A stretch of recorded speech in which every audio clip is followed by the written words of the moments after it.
Hello guys, for today's video ay share ko lang sa iyo ngayon kung paano kumita sa online trading through BDO Securities. Dito yan sa PSE o kaya ay Philippine Stock Exchange. Okay, bali maglalagin lang muna ako. Ito. Yan na, ito. So bali i-click lang yan. Ito. Click. Yun.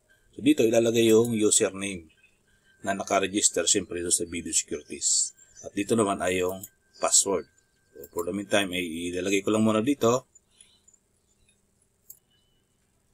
Ayan, ito na. Dumating na yung OTP galing sa BDO Securities. Ito ay one-time password. Isang beses lang gagamitin yan. So ipapadala yan ng BDO Securities ay yung cellphone na naka-registered sa iyong account na ginawa sa BDO Security. Okay? So, nalagay ko na yung OTP. Kararating lang. So, submit ko na ito. I-click ko na submit. Click. Ayan. Dito na tayo sa trading platform ng BDO Securities. Okay? So, para makapasok tayo dun sa trading platform, i-click lang itong trade. Okay? Loading na siya. Loading. Ayan. So, ito yung aking portfolio. Ito yung mga binili ko ng mga nakaraan. So, kahapon ay may binili ako kahapon. Yung, sana yun? Yung CHP. Ito. CHP. So, kahapon ko ito nabili. So, nabili ko siya sa dito sa 139. Yun, bumaba siya ng kaunti ngayon. Naging 137 yung presyo niya. Kasi kahapon 139 yan. Nag-closing siya, bumaba siya sa 137. Sa 137 pa lang ngayon. At least hindi siya bumababa kasi meron ditong stopper na na maraming gustong bumili. Kaya kung mapapansin nyo dito sa bandang itaas, yung total bid quantity, 10 million units. Tapos dito sa total ask quantity, ito yung nagbebenta ay 5 million lang.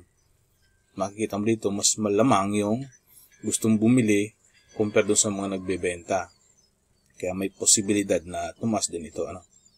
So, kasi makita naman niya dito, ayun, may gustong bumili na 3 million units.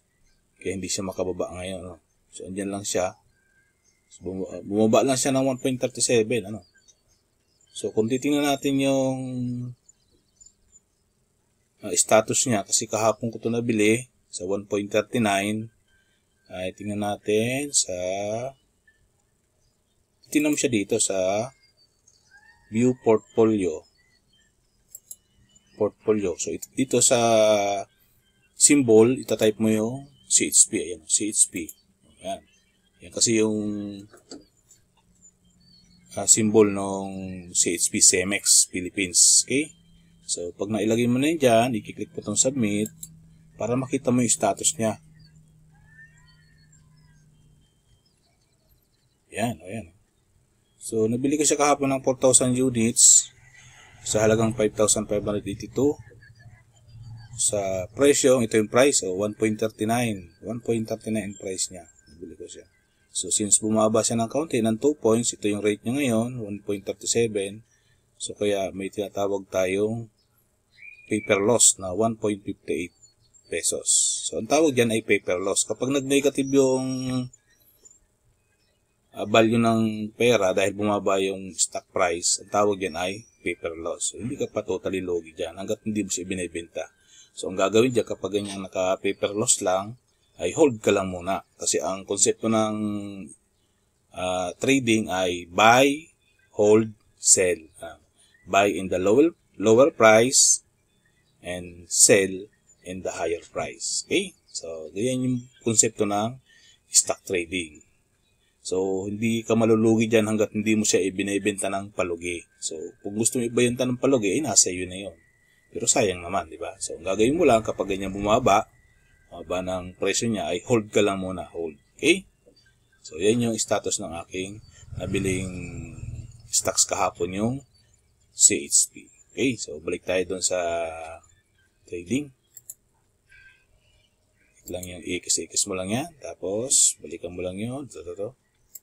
Yan na siya, di ba? So, pwede kang habang mababa pa naman siya. So, pwede mo itong tingnan itong market statistics. Market statistics. Okay? Tapos, click mo itong advance. Click mo itong submit and click mo itong refresh. Okay? So, yan yung mga active na ngayon, na stocks ngayon. So, yung mere active ngayon stock UPM, mining ito. So, napakababa ng presyo niya, 0.033, 0.04.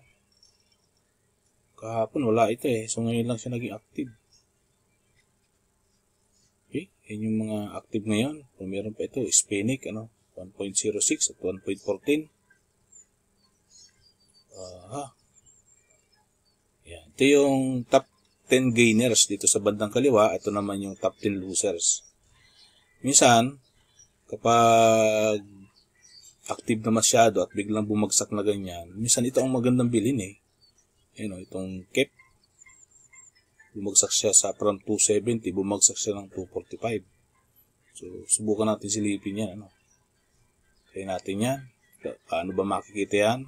Yung bumagsak niya. Kasi itong tumaas na to, delikadong bumaba ulit ito. Kaya huwag ka na muna dyan.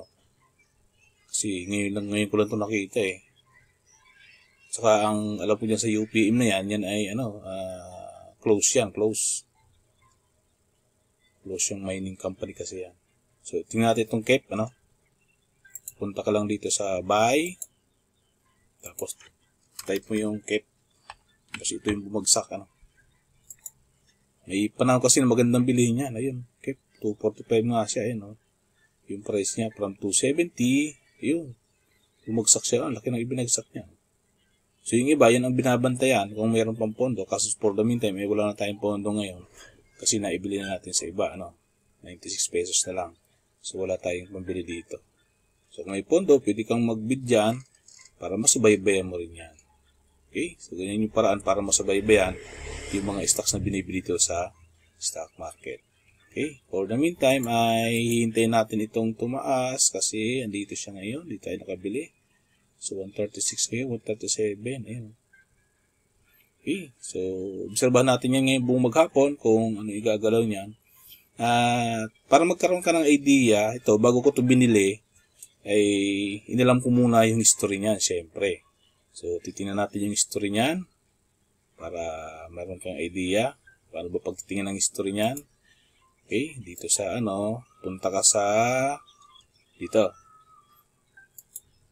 Wall Street Journal, Dito sa Wall Street Journal, tingnan mo yung history, titingnan natin yung history ng CHP. Ayan, type mo lang dito sa Internews, CHP. Okay, ito. CEMEX Holding Philippines. Click mo lang yan. Yan, pag lumabas yan, makikita mo yan. Yan yung price niya. Meron ditong 1 day trading, 5 days trading, 1 month trading. Yan yung history niya. 3 months trading, 1 year, saka yung 3 years.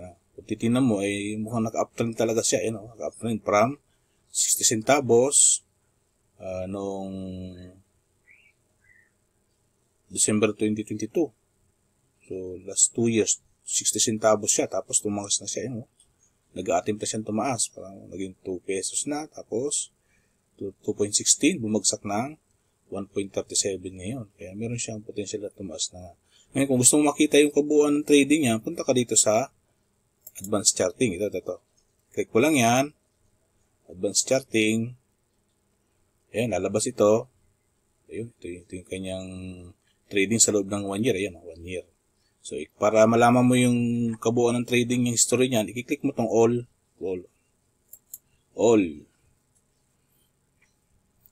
Ginawa ko nito dati nung before ko siya binili at nakita ko na ang dating presyo niya nung last 2016. Ayan, 2016.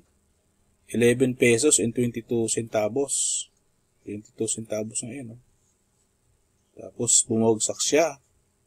2016. Ayun, bumagsak siya. Bumagsak. Ibig sabihin ay nagbawas ng capital ang company. Kaya bumagsak siya ng bumagsak. Tapos later on, may nakita akong balita na ito ay nabili na ng may-ari ng DCMI Holdings Company. Kaya nagkakaroon na siya ng trend ngayon na pataas na ulit. Ayan. Ayan, dito siya nga tayo ngayon sa, ayan, mapapansin nyo sa aking screen ay May 7 ang petsa, May 7. Tuesday ngayon eh. Ayan. Yan yung latest niya. Ayan, May 7. Okay?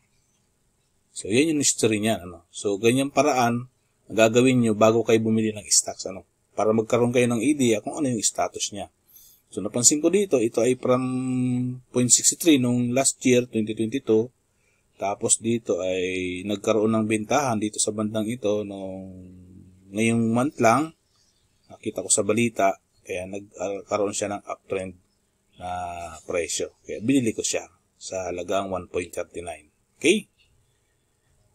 Yan yung paraan para malaman mo kung paano makikita yung history ng isang company na bibili mo. Okay? So, balik tayo doon sa ating trading.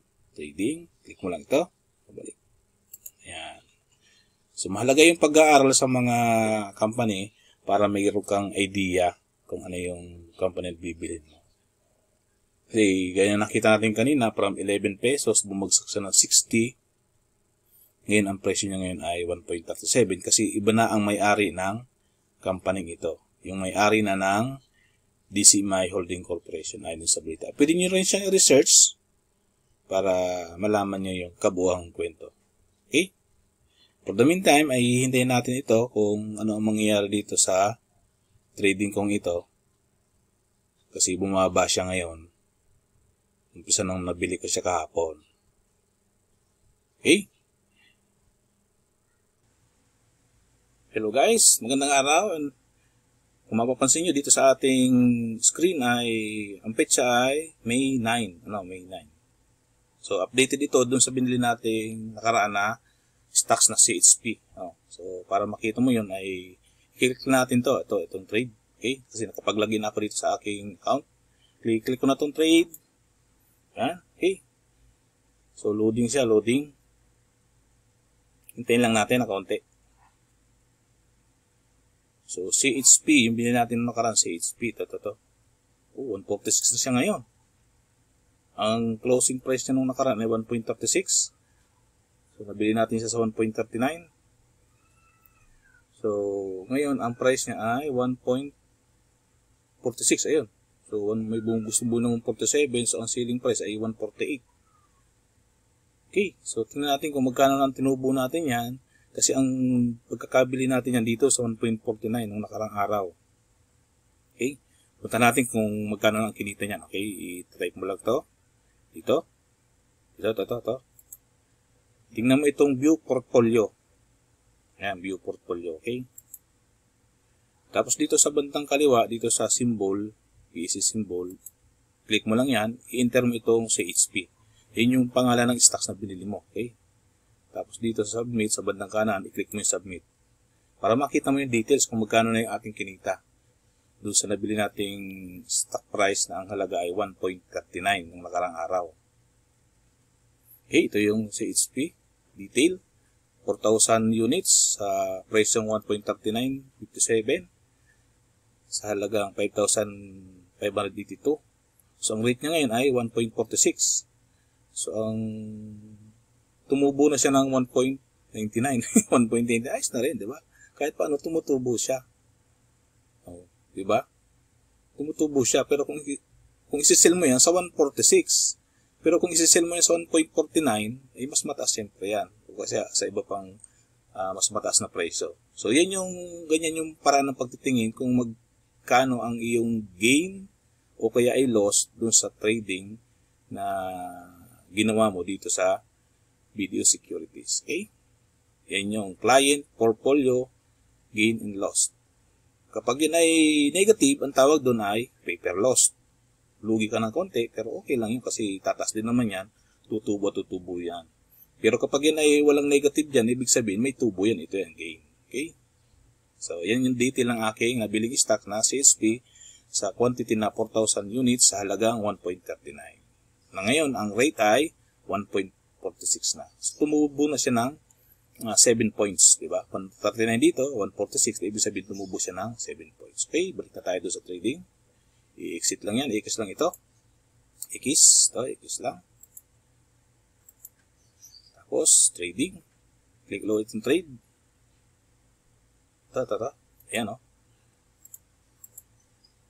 So, 1.43 na lang siya. Ayan, oh. Bumagsak ulit siya.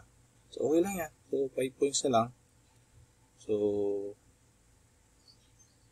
hindi natin tumas pa.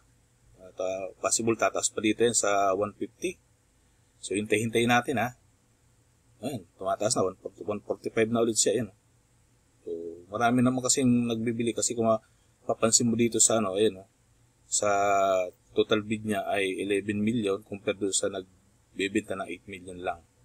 Okay, try natin i-sell dito sa, sa 1.49. Okay, i-set ko ng sell, ha. Set ko ng sell. I-click mo lang itong sell siyempre. Ito. Yan. Pag na-set mo sila ng sell, ito lalabas. Platform niya. Ayan. So, ito yung aking buying power na natira nung nakaraan. Ito naman yung unit quantity ng stocks na nabili ko. Okay? So, ilalagay mo lang yan dito sa quantity. Kung gusto mo na siyang i-sell, lagay mo lang yan, 4,000. Yan. Sa halagang gusto mo, ilagay mo. Ilagay natin sa 1.40, sana yan? Ito, sa 1.49 kasi may nagbebentang 600 dito. Pwede naman natin ilagay yan sa 150. Subukan natin ilagay sa 150. 150. Ayan, so magiging 6,000 siya. Yung dating pera natin na 5,500 lang. So, kikita ng 500 pesos. Diba? Wise na rin kahit paano. Kapag yan ay nabinta dito sa presyong 1.50. Okay, i-sell natin, ha. I-click natin ang sell. So, dito sa fill type ay i-click lang itong arrow, tapos itong GTC, select lagi lang yan.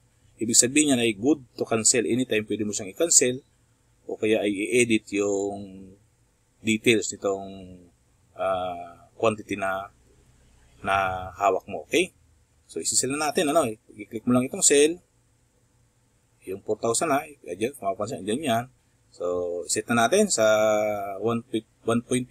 So, hintayin natin ma-execute. Okay? So, i-click ko na itong sell. Okay? Sell. Ayan. Order na. Naka-order na tayo. Order pa lang yan, ha. Order, hindi pa yan talaga na-sell. Order pa lang yan. So, kung mapapansin nyo, nawala na yung 4,000 quantity dito. So, kasi nga, ibinenta na natin. Ready to sell na yon. Okay? So, para makita yon, i-exit ko lang to. Kung nasaan na yon, dito sa bandang itaas, click mo lang itong order book. Ayan, order book. Order book. Ayan, andito na tayo. So, meron pa ako dito isinsil na iba na pag na-execute na itutubo yan kahit paano. Itong CHP, nakasell siya sa unit na 4,000 sa halagang 1.50. So, hihintayin natin yan ngayon ma-execute. Kung ma-execute man ngayong araw, kung hindi man, ay hihintayin pa natin yan ma-execute sa susunod na araw. Okay? So, kagaya ng nabanggit lagi, nakaraan, kailangan willing to wait lang tayo kung hanggang kailan ang magiging tubo na niyan sa halaga na gusto natin. Okay? So, ngayon, tumataas ulit naman siya. Ayan, 6% ang itinaas niya. Ayan, from 136, so ngayon ay 145. Dito siya dati. So, ibig sabihin, marami na kasi bumibili kaya tumataas na yan. So, possible ma-execute yan dito sa 150 ngayong araw na to. So, hintay lang natin. Waiting to wait tayo. Willing to wait. Yan. For the meantime, kung gustong mag-explore, pwede mo itong tingnan. Habang di pa na-execute yan, explore mo itong market statistic. I-click mo itong advanced decline. Click mo lang yan. Itong submit, click mo rin. Tapos itong refresh. Ayan. Dito mo ngayon makikita yung mga stock price na aktibo. Ito yung mga tumaas na dito sa bandang kanan, yung top 10 gainers. So, meron na dito, JPB. Dating presyo niya ay 2 pesos. Ngayon ay naging 2.98. 50% lang itinaas niya. Sa nito. Okay? So, kung nakabili ka dyan, ay ibenta mo na yan. Tubo ka na dyan eh. Okay, dito sa iba, saan ito yung CHP, 1.36, 1.45 ngayon, kaya kumita siya ng 6% na. Yan yung sa atin. Yung mga bumagsak naman, nag-downtrend ito yun sa bandang kaliwa. Nakalagay dito ay top 10 loser. So, ayan bumagsak ng 9%, 7%, 6%, iba pa, ayan may 3% na bumagsak. Yung ibang trader, ang pinipiling bilhin ay yung bumagsak kasi anytime ay tumataas din bigla yan. So, depende na yun sa inyo kung alin ang gusto nyo bilhin. Kaya, inoobserbahan ko naman yan. Kung ito yung mas active, ito binibili ko. Kung ito naman yung malalim na masyadong binagsak, ay dito rin ako nabili minsan. Depende dun sa galaw ng stocks. Okay, di pansamantala, hintayin natin yan execute ngayong araw na ito para malaman natin kung magkano ang ating kikitain. Ayun guys, malapit na nakakita nyo dito sa oras 11:59 na. Magre-resist na to. Malapit na mag-resist para sa ngayong araw na May 9, 5-9, May 9 ngayon. So, mag-break time tayo kapag yun ay nag-resist na. So, ang presyo ngayon ay from 139 yung bili natin dito tayo nakabili nung nakaraan. So, umangat naman na siya, nasa 140, base dito, 147 na siya. Ayan, di ba? So, tumubo na kahit paano, naka 8% na siya. So, 147. Okay, silipin natin yung silipin natin yung tubo sa halagang 147. I-enter lang ulit dyan yung CHP.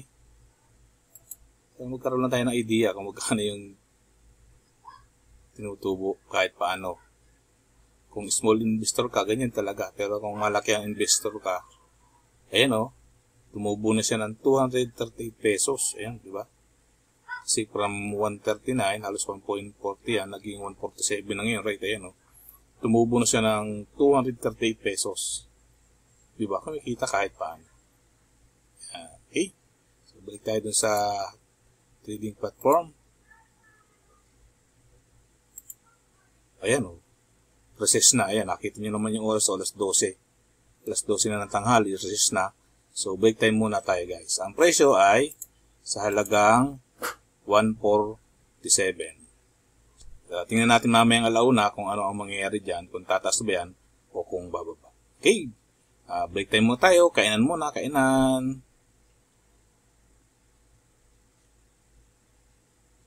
Ayan, so alauna na, 1:05 PM na. Alamin natin kung ano nangyari doon sa ating trading. Open ulit natin to. So, dali tayo ng 5 minutes sa opening. Yun na. Tumaas na sa 150. Tingnan natin yung kanyang ready to sell na yan Tingnan natin yung kanyang executed order. Baka na execute na. Sell. Ayun, na-execute na. Ayan CHP 4,001.50. Na-execute na.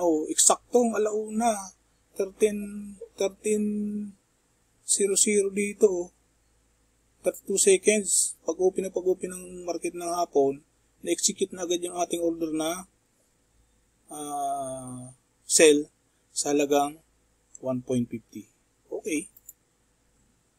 Tingnan natin yung ating, yun na, yung ating ito na yung ating buying power. Diba? So, kumita tayo, So, kung titingnan natin yung niya, kung magkano yung kinita sa halagang 1.50, bumaba na sa 1.49. Tingnan natin kung magkano ang kinita. Sa 150, tingnan natin sa view, portfolio.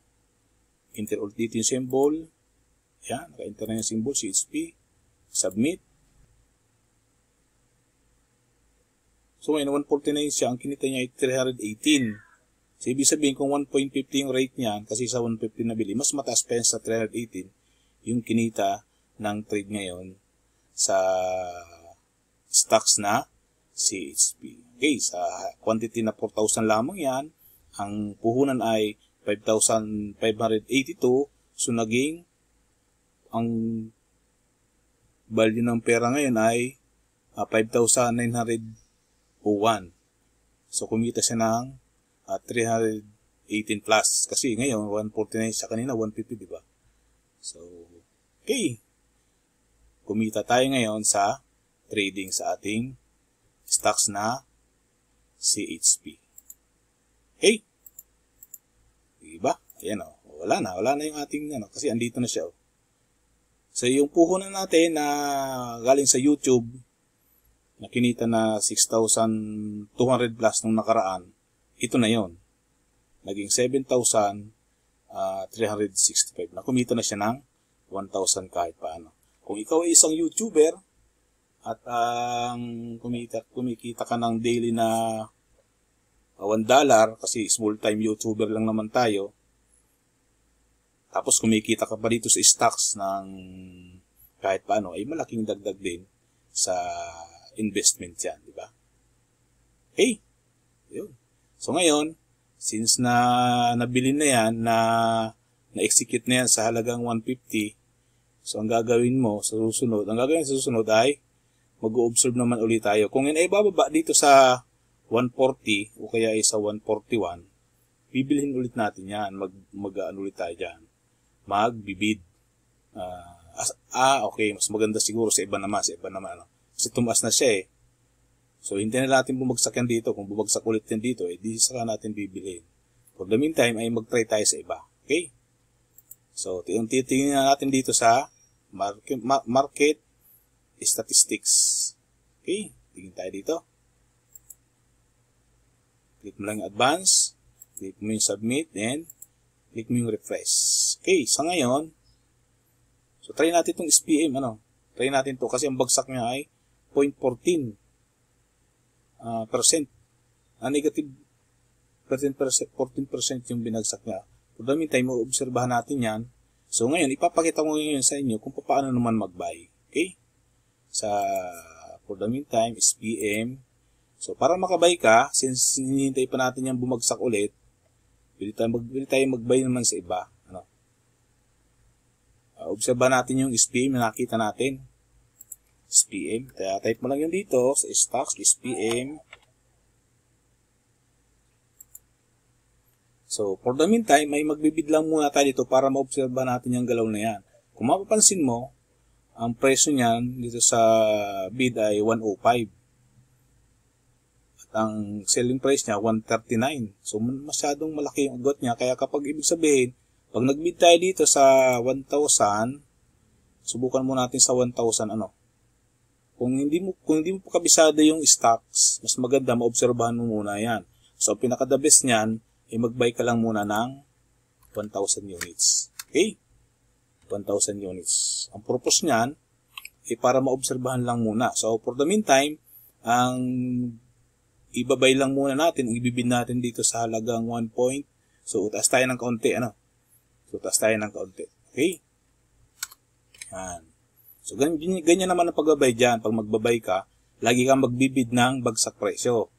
Para kapag na-execute yan, tapos ay ibebenta mo agad dito sa mas mataas na presyo. Kapag yan ay na-execute sa halagang 106, isit ko na muna. 106 ay naka 106 na, 1,106. Ang presyo niya ay 1,060. So, ibabay ko na yan Ang purpose niyan, kaya ako ibabay yan, ay para maobserbahan yung stocks na yan kung ano ang kanyang galaw. Diyan lang naman yung pera, kaya walang problema naman kung sakaling madali man ng kaunti ang pagtaas niyan. Okay, magbibid tayo ngayon, Magbibid tayo ngayon sa halagang 106. 106. Okay. So, nakaset na yan sa 1,000 units. So, ang price ay 106. Tapos ang set niya ay GTC, good to cancel. Pwede i-cancel anytime yan. Yan ang purpose niya. Kaya ganyan yan. So, ibabay ko na siya. Ang purpose ay ganito yung paraan kapag magbabay ka. Okay? Ito yung pattern para laging tatawad ka ng bagsak presyo. So, bagsak presyo ka lagi. Huwag kang bibili basta dito kasi pag bumaba yan doon, dilugi ka na. So, laging dapat ang bili mo ay sa mas mababang presyo. Ang konsepto ng stocks market, buy in the lowest price, tapos hold and sell in the highest price para kumita. Okay? So, magbabay na muna tayo. Magbibid tayo sa halagang 106. Ayun, 106 ha. Dito lalagyan sa unahan ng 105. Okay? Ibabay ko na. Yun na. So, nag-order tayo. Ang purpose niyan ay para maobserbahan natin yung stocks na yan. Kapag yan ay na-execute, obserbahan natin yan. Tapos, kung maganda ang galawan yan, sa mga susunod na araw, pwede natin itong buying power na ito ay ibibili natin lahat yan. Okay? For the meantime, ay ito muna ang ating for today's video. Sana kung may natutunan ka o nagustuhan mong video ito, kung paano kumita sa online trading through BTO Securities dito sa PC, ay paki-like naman ang video ito at paki-share na rin sa iba at paki-subscribe na rin sa aming YouTube channel. I-press mo yung notification bell para ma-updated ka sa mga trading techniques pa na i-share ko sa channel namin ito. Yun lamang po at maraming salamat sa iyong panonood.